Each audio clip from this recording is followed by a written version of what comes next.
Olá, sejam todos muito bem-vindos ao programa Fiscais da Natureza, gravado aqui diretamente dos estúdios da AltV. Minha entrevistada de hoje é a Silvia Dias, da Aviv Comunicação, e está aí ligada nas mudanças climáticas. Silvia, seja muito bem-vinda. Muito obrigada. O que é a COP? COP 15, COP 16, COP? São as iniciais em inglês de Conference of Parties, Conferência das Partes, tá? O que são as partes? São os países que fazem parte da ONU, a Organização das Nações Unidas. Então, sempre que o pessoal da ONU encontra um assunto que é novo, que não está equacionado em nenhum acordo, nenhuma legislação, nenhum decreto, e que precisa de uma cooperação mundial, eles começam um trabalho em grupo e eles, a cada ano eles juntam e fazem uma conferência. Então, COP 15 não quer dizer que está na sua 15ª edição? Sim, significa. A gente agora, o ano passado, teve... Mas não começou com a Eco 92? A gente teve a Eco 92, na verdade, ela foi a conferência que começou a colocar a questão do meio ambiente na pauta da sociedade, tá certo? A COP 16... ela foi a 16ª reunião, acontece uma a cada ano, para falar especificamente de mudanças climáticas. Por quê? Porque antes disso, você tinha uma série de institutos e faculdades e organizações ligadas à meteorologia, produzindo um estudo aqui, outra ali, com indícios de que nós teríamos problemas muito sérios neste século. Esses estudos, eles foram todos reunidos pela ONU, tá? Acabou gerando um organismo específico para falar de mudanças climáticas, com base nesses estudos que estavam apontando uma tendência de que o clima da Terra se alteraria em função da ação do homem, ou seja, não é porque está tendo explosão solar ou porque teve um vulcão e tudo mais, mas por causa da maneira como a gente está conduzindo a nossa vida. Isso foi considerado sério o suficiente para juntar todos os países e colocar o assunto na mesa e falar, bom, gente, e aí, o que a gente vai fazer? E nós estamos há 16 anos nessa negociação, e aí, o que a gente vai fazer? Desde então, a gente sabe que teve muitas negociações que não deram em nada, né? Até na COP 15, em Copenhague, a gente se ouvia dizer muito que foi um desastre, mas as COPs, elas deram já algum retorno bom? Sim. Você tem dois processos paralelos, tá certo? Uma coisa é o processo da ONU. O processo da ONU, ele é, pela própria natureza, uma coisa muito complicada. Por quê? Porque você precisa ter consenso de todos os países, tá legal? Então, se um grande produtor de petróleo, que nem a Venezuela ou a Arábia Saudita, se sentir ameaçado, porque, poxa, estão querendo parar de consumir petróleo, vou votar contra, embarga tudo.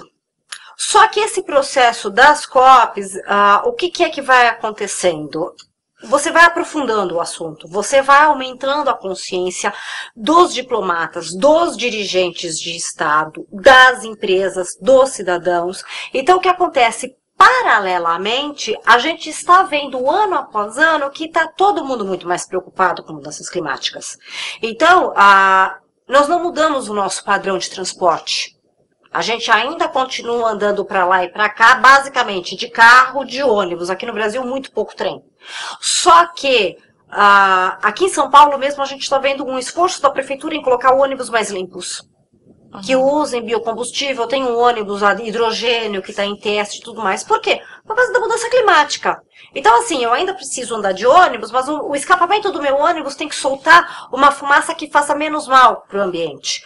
Você está tendo avanços que ainda não são formais, não são acordos, não tem peso de lei, em muitos casos não dá multa nem nada, mas como está ficando evidente que assim não tem jeito, nós precisamos fazer alguma coisa, senão nós vamos ter uma catástrofe muito séria e que vai trazer prejuízos econômicos. Então, assim, existe uma coisa muito prática também, que é o seguinte, eu vou perder dinheiro se eu não fizer isso. Então, você está tendo um avanço. A longo prazo, né? Não é tão longo não, viu? Você pode já reparar no que nós já estamos vivendo, no que nós já vivemos nesta primeira década do século XX, que foi a década mais quente. Quem pode frequentar a COP 15 e quem é obrigado a ir representar o seu país na COP 15? As negociações, elas são entre os países. Então são diplomatas que vão para lá para participar.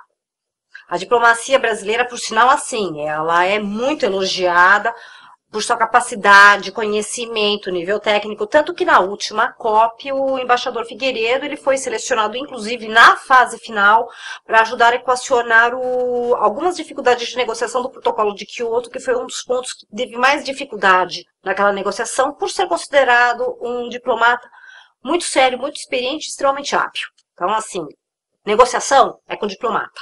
Só que, paralelamente, esse processo ele tem que ocorrer dentro de padrões de transparência. O que significa transparência? Significa que tem que ter gente lá da sociedade checando o que é que está acontecendo. Se for o caso, a gente vai lá, protesta, faz um barulho, conversa com o pessoal da ONU. E aí, como é que a ONU equaciona? Ela cria várias categorias de representação da sociedade. Então, está aberta a representação, por exemplo, de entidades industriais. Então, a Fiesp pode ir para lá, por exemplo. A Confederação Nacional da Agricultura pode ir para lá, porque o setor produtivo pode participar. Uma outra categoria são os jovens. Tá? Então, as ONGs ligadas à juventude, elas têm direito a um certo número de participantes. Os povos indígenas, eles também têm direito a participar. As mulheres têm direito a participar, os agricultores têm direito a participar, e as ONGs ambientalistas, que foi por quem eu fui, também têm direito a participar. Além, naturalmente, da imprensa. Silvia, qual a melhor forma de reduzir o aquecimento global? Não existe uma fórmula para isso. Na verdade, você combater as mudanças climáticas, ela é um esforço de todo mundo. Então, os países, quando vão para a negociação, eles têm que fechar os grandes acordos que permitam você ter uma condução global do processo, mas esse processo ele vai envolver o governo, vai envolver a empresa e vai envolver as pessoas, tá certo? Então, assim, cada vez que eu puder deixar meu carro na garagem e pegar um ônibus, eu estou fazendo um grande favor.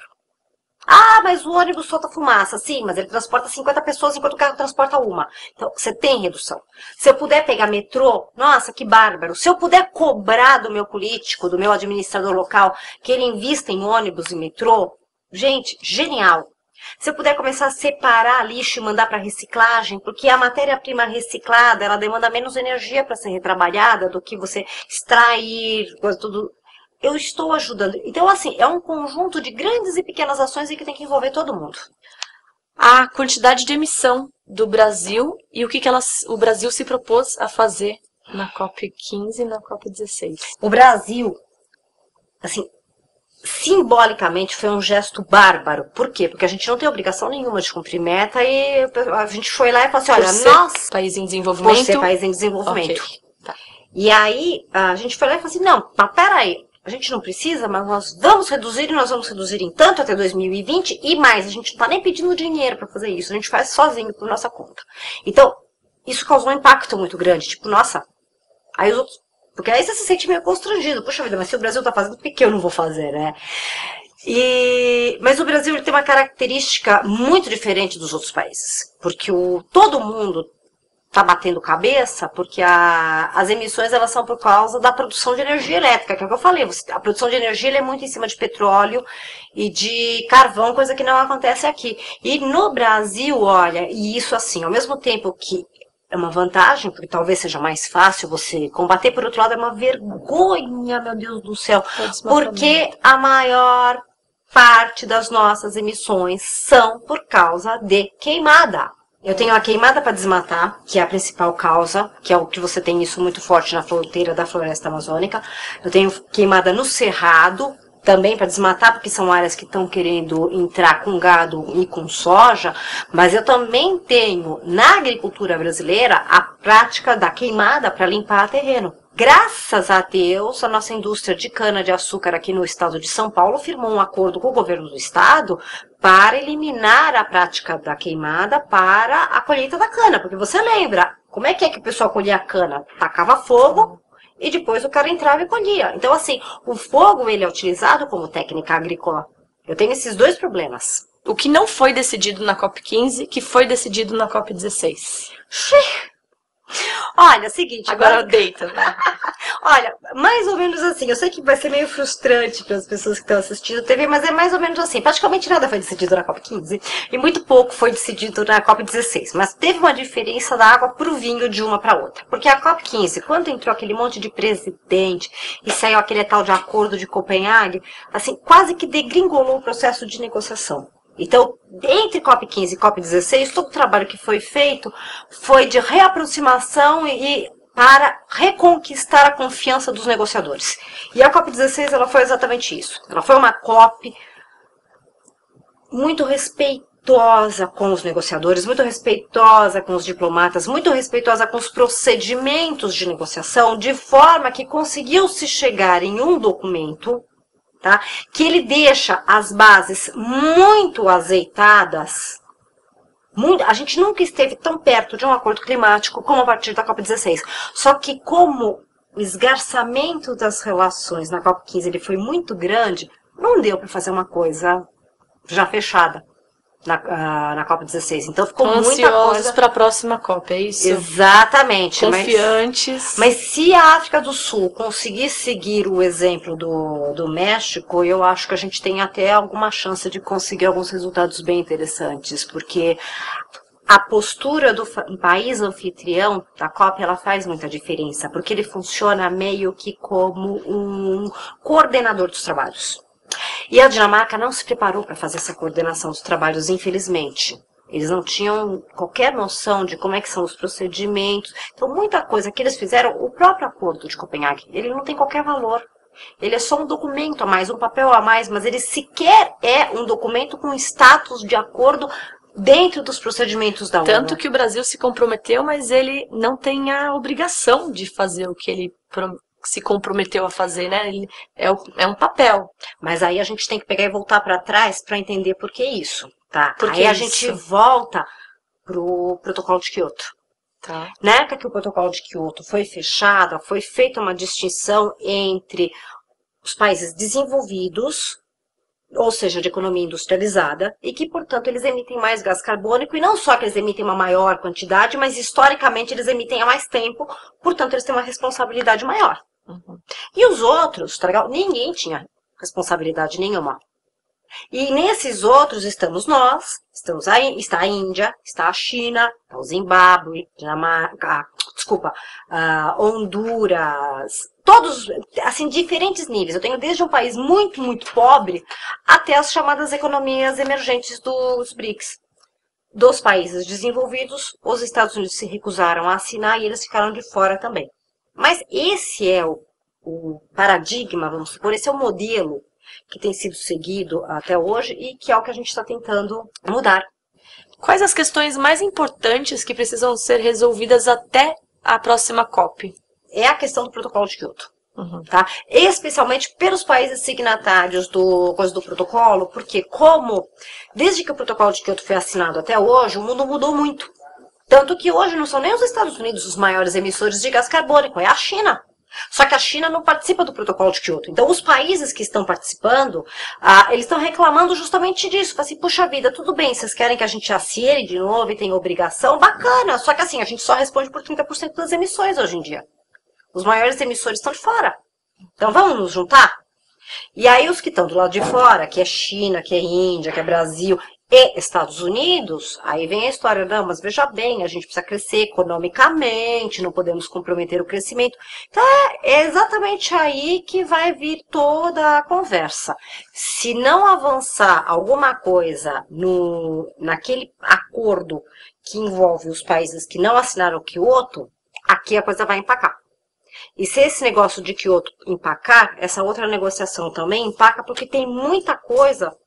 Mecanismo de desenvolvimento limpo, crédito de carbono, são todas ferramentas que foram construídas em cima de um protocolo de Kyoto. Então, assim, não dá para simplesmente jogar para fora. Eu preciso desenvolver os mecanismos jurídicos para preservar essas coisas.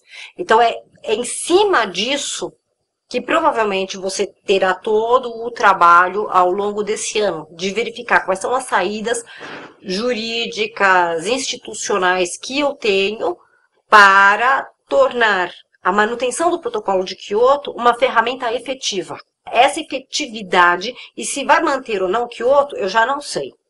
mas é em cima da efetividade desse mecanismo que a gente vai ter toda a negociação e é em cima disso que esse ano vai ser conduzido o trabalho. O encontro de Copenhague e no México também? Onde foi no México? Cancún? Ai, que chato. Foi. Só que não deu pra aproveitar nada, Não gente. deu, né? Não dá. Só quem vai pra uma COP é que sabe. Você pode colocar na cidade mais bonita que tiver, a gente não aproveita nada. Fica o dia inteiro em... A gente fica o dia inteiro trancado clausurado dentro do local das negociações, porque são muitas salas acontecendo ao mesmo tempo e você precisa se informar, e depois tem a coletiva. A gente não para, assim... São quantos dias de COP? Normalmente pega 2 semanas, vai 12 dias, porque você desconta os finais de semana. E assim, a coisa mais comum é... Você não consegue, você não tem tempo de almoçar. A gente toma café da manhã, passa o dia comendo sanduíche e depois à noite janta. Infelizmente, o programa chegou ao fim. Silvia, muito obrigada pela entrevista. Foi um bate-papo muito gostoso aqui. Espero que vocês em casa tenham aprendido tanto quanto eu. O programa está aberto aqui para você voltar quando quiser. Obrigada. Imagina, eu que agradeço. Então, gente, obrigada a vocês. Um beijo, fiquem com Deus e até a próxima.